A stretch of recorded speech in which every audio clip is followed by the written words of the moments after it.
भावना भावना भावना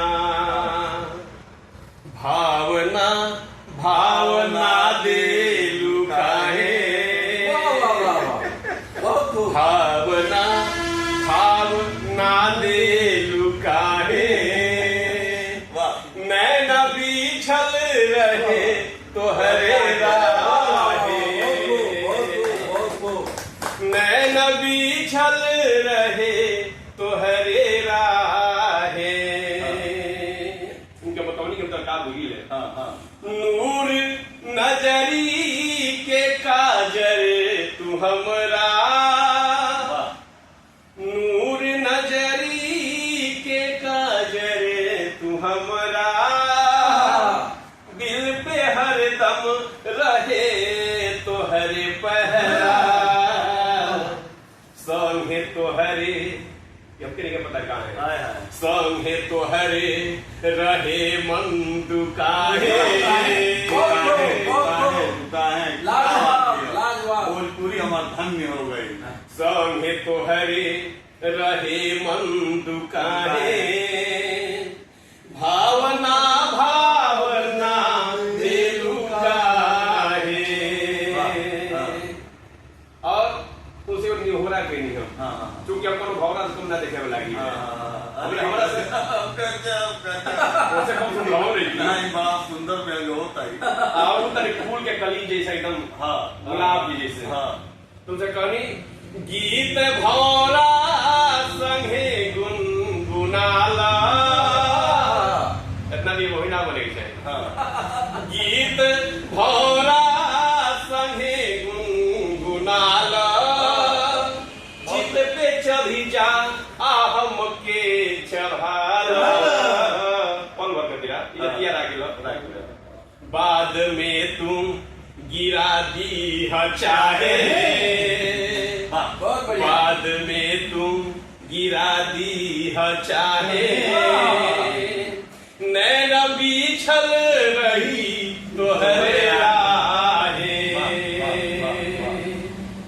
और एगो समय रहे कि भाव दिहलू भरोसा पिया के तोरो याद हुई भाव दिहलू भरोसा पिया के सजनवा पिया के भाव दिहलू भरोसा पिया के बनी गईलू खुदा तू जिया के पान अमृत करा जुल्फ छाए पान अमृत करा जुल्फ छाए भावना भावना दे लुकाए औरत तुमसे कहानी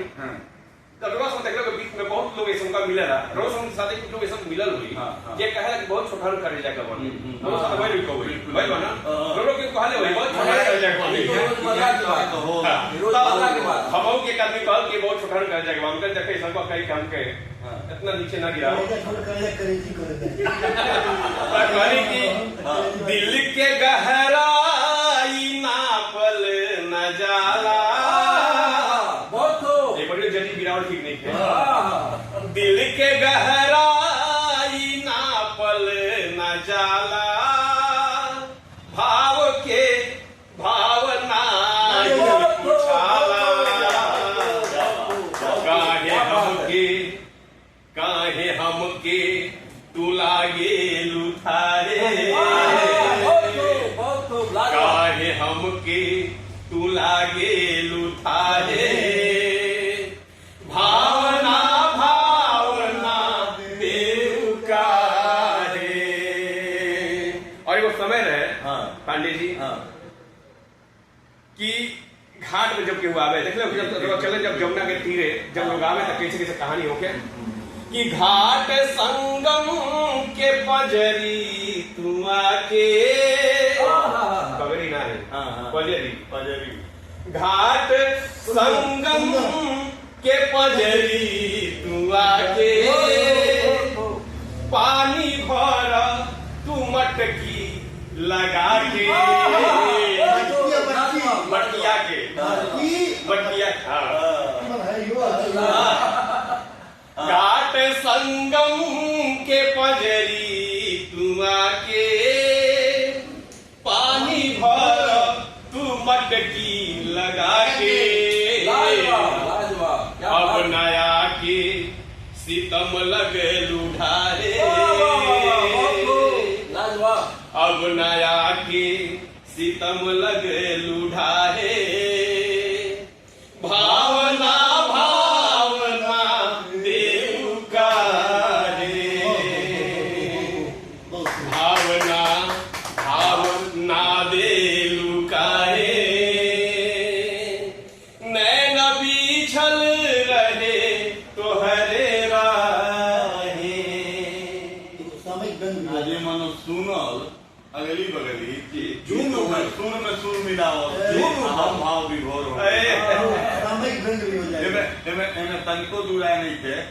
बहुत ही शानदार आपकी रचना बा।